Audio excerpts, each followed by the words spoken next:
Hello mga moms and sirs! Welcome back to Judy's Succulents Vlog.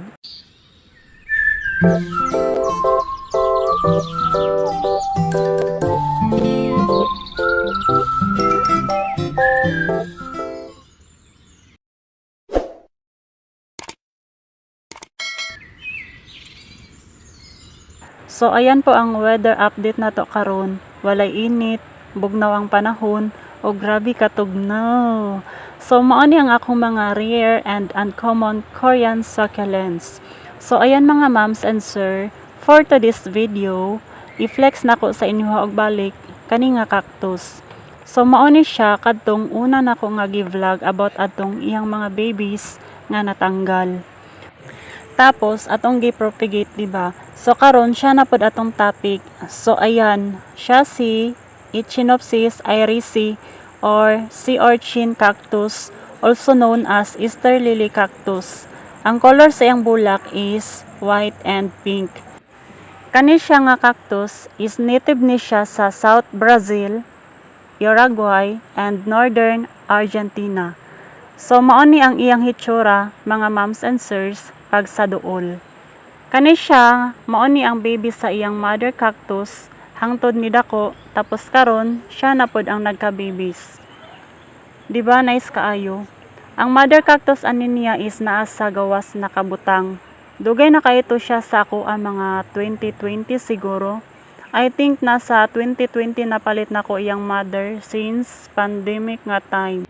Pati ang mother cactus ani mga moms and sirs, daghan pod kaayo og mga babies, tapos didto ko nagakuha og nagaharvest sa mga babies para i-propagate. Tapos kani siya pasagdan lang nako namod ako ang iyang mga baby sa iyang body hangtod sa magclamping, parehas aning naa sa picture. Diba nindot kaayo? Ang care tips nako ani is wala siya kalahian sa ubang mga cactus, parehas lang sila. Dapat kung magdilig ka, dry jud ang soil, tapos ang soil mix sab nga imong gamiton kanang fast draining aron dili magpundo ang tubig sa ibabaw og diretso moagas sa ubos. Aron dili nato siya ma-overwater or malata. Tapos ang the best nga tubig nga akong ma-recommend nga imong gamiton sa pagdilig is tubig sa ulan.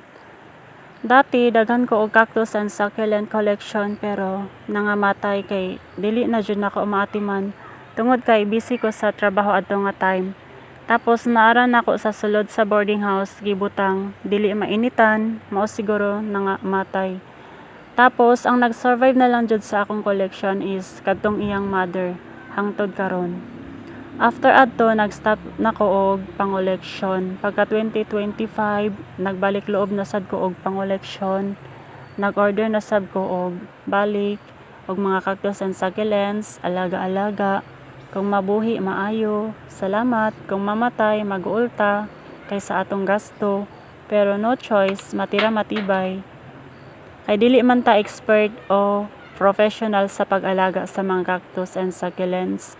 Kanang nagtry pa lang ko based on my experience kung unsaon sila sa pag-alaga, tapos nag-search pud ko kung unsay maayo sa ilaha or dili sa ilaha. Nagtan-aw ko og mga vlog about care tips sa ilaha. Ganon. Ang importante na ako'y na-learn kung mawala sila para sa sunod kung mag-alaga og usab. Kabalo na ko kung unsaon sila pag-atiman. So ayan na mga moms and sirs, diri na lang ko taman o diri na lang ko kutob hangtod sa sunod higayon. Kita kits.